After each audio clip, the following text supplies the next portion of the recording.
Hey, what's up, YouTube? It's Richie from Boston. Today's the 2nd of December, 2017, and I literally want every single person to like and share this video wherever they can, because this is the most important thing I've ever seen on the internet, and it backs up every single solitary quote-unquote conspiracy theory we've ever talked about. This is straight from the horse's mouth. If you've followed me over the years, you've seen the veritable cornucopia of videos I've put up about CERN, on and on and on and on it goes. I had Anthony Patch on with me for about 4 months. We did a couple of shows a week. If you were not aware of that, it's been going on for quite a while. It was going on for quite a while. Anthony went his way, I went my way. We don't agree about everything, but still, same arena is what it is. Now, everyone's seen these videos and these clips right here. Everybody has seen Geordie Rose, the finance guy behind the D-Wave quantum computer, explain that it's like an alien, it's like kneeling at the altar of an alien god. We've all heard them ad nauseum talking about pulling resources out of other dimensions and storing them in the qubit, which is the chip that runs the D-Wave quantum computer. Now, take a look right here. You can't miss this, okay? You really can't miss this. The word demon is right there in the word D-Wave. There's no two ways about that. D-E-M-A-N.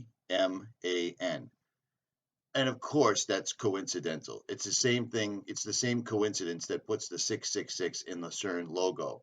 But this video is going to be able to prove to anyone that you know exactly what these guys are doing with their own word.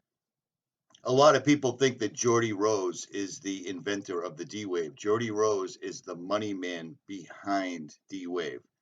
This guy, for the most part, is one of the brainchilds. I have heard this word quantum computing. It's often, people have the misconception that it's some kind of newfangled supercomputer. It's decidedly not that.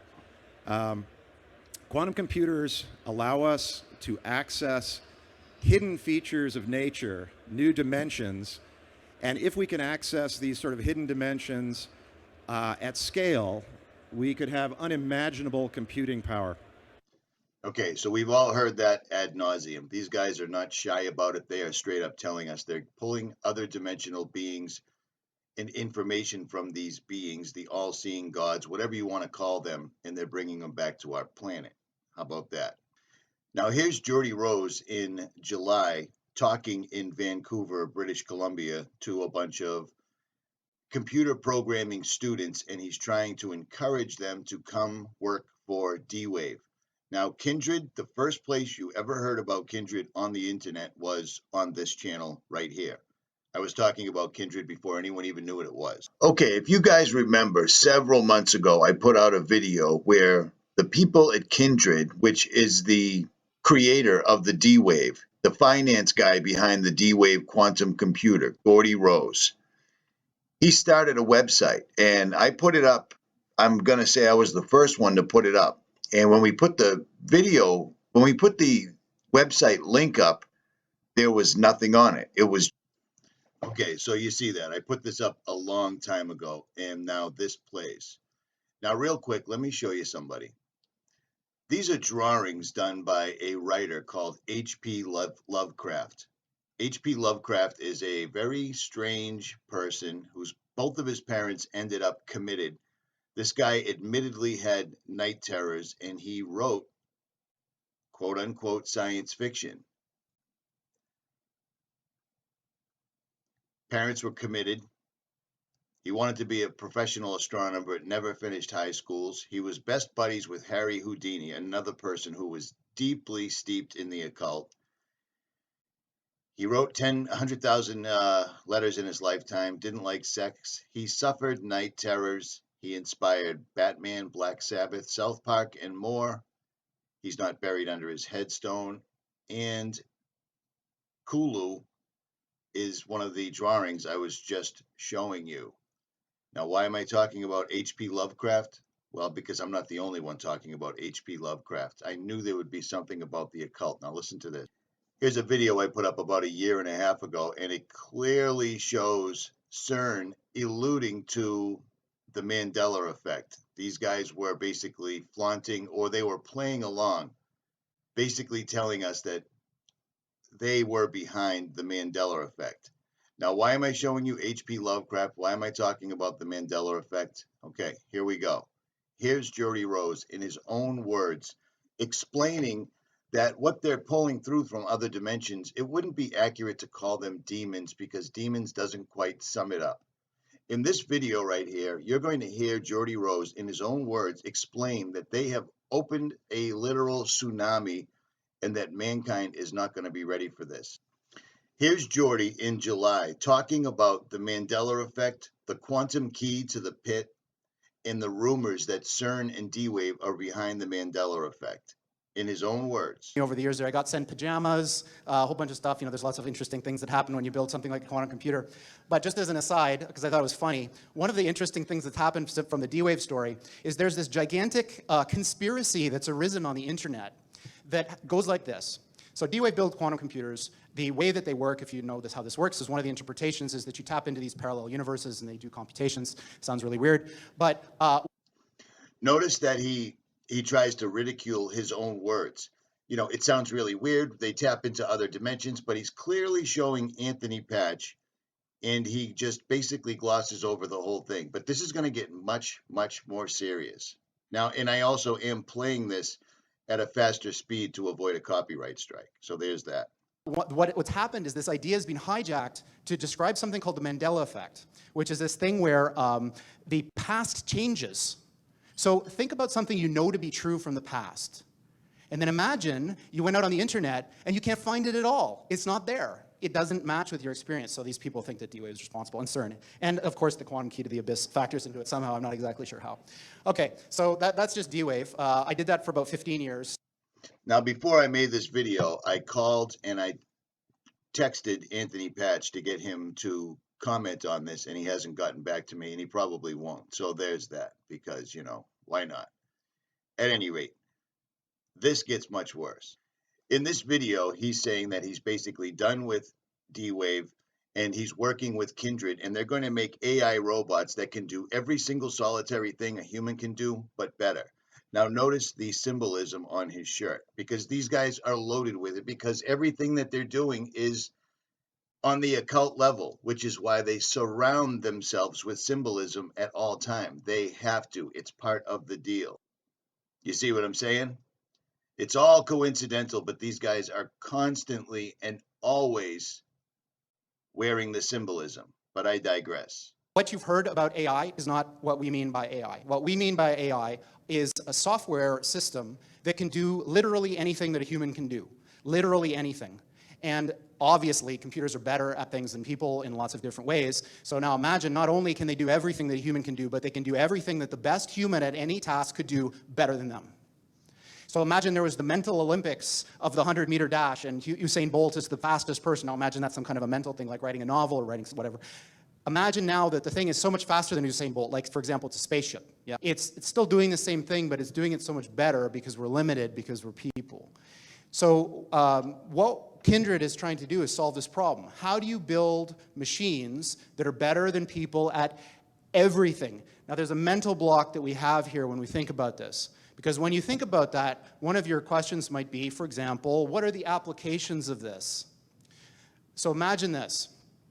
Imagine for $10, let's say, I could build a machine, like a little robot that had fingers and eyes and all that.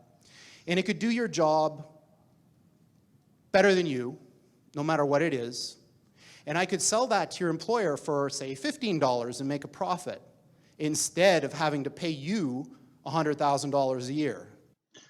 So right off the bat, this goes back to the video that TruthStream Media put out a year and a half or so ago called Obsolete, where they are literally going to replace humanity in no one will have any jobs whatsoever if these guys get their wish, because they're bringing through demonic entities. Now, does that sound like a conspiracy theory? Of course it does. But do you know where that comes from? The horse's mouth. Continue listening, and he is going to straight up say it. And you should be terrified, and you should be prompted to prepare yourself spiritually, because this is a spiritual battle. No two ways about it. I don't care what you think.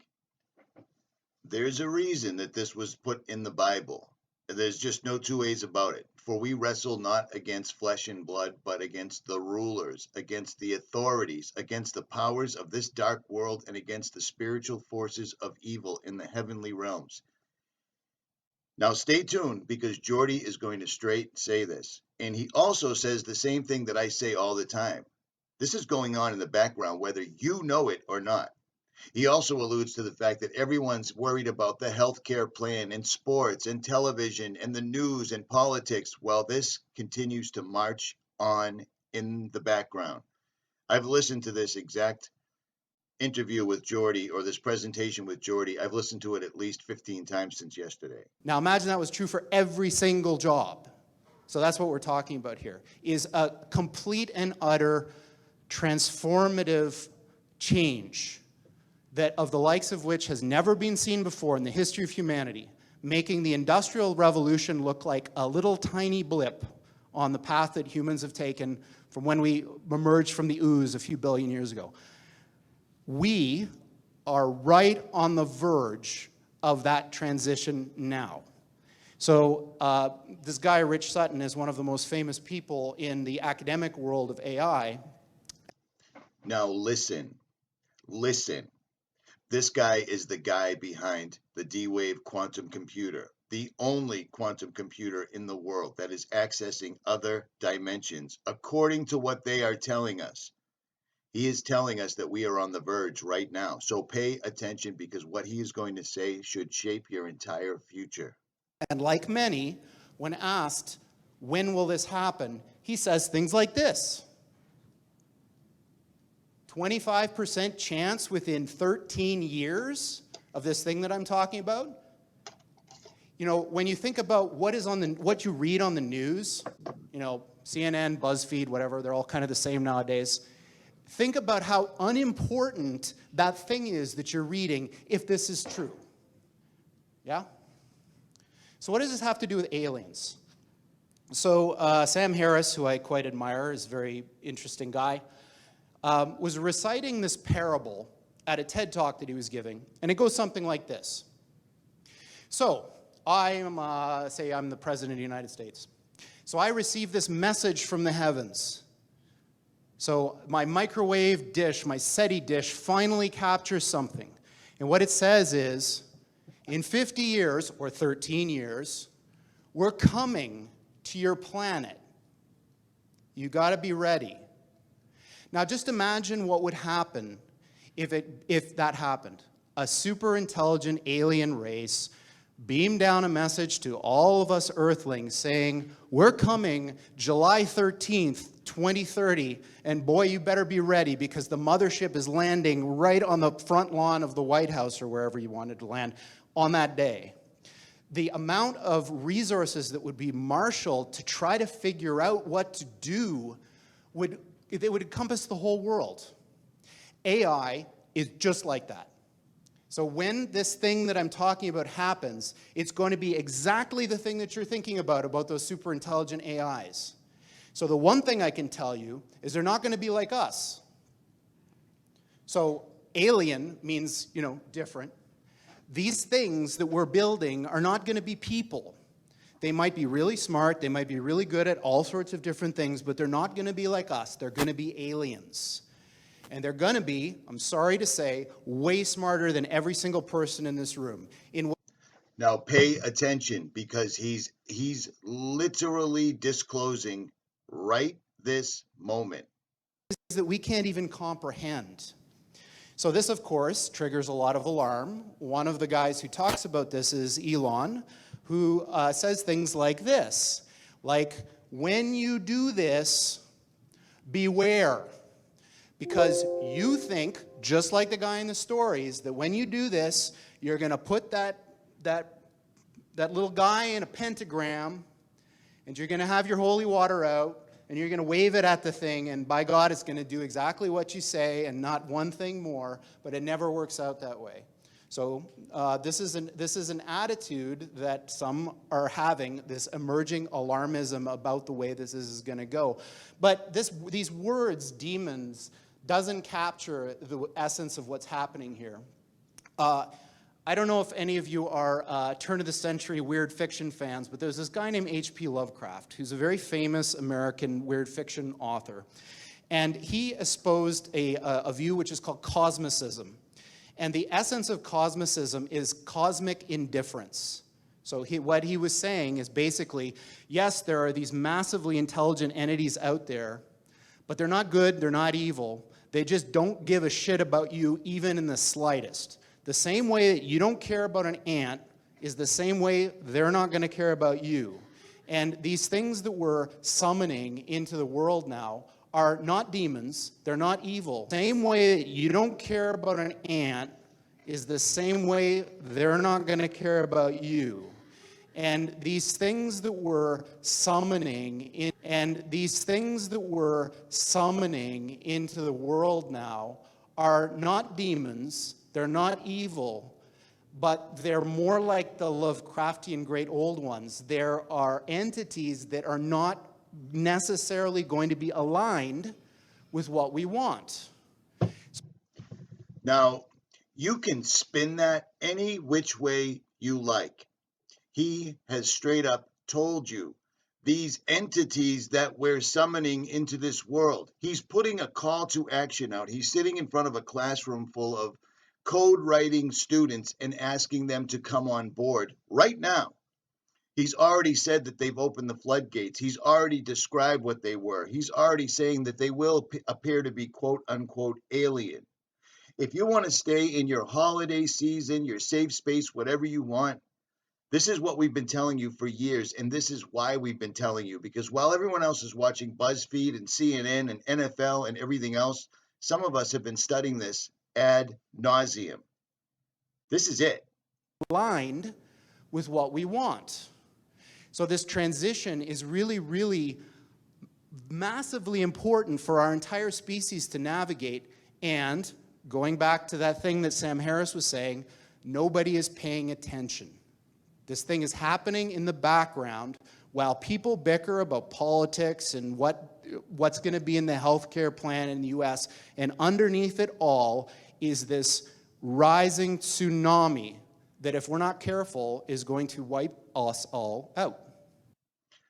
How much clearer do you need it to be said? This is the guy that started D-Wave. This is the man that's given us a high-speed internet connection to other dimensional beings. He is saying it. Here it is. It couldn't be any clearer. I don't know what else to tell you. So, on that pleasant note, we're hiring people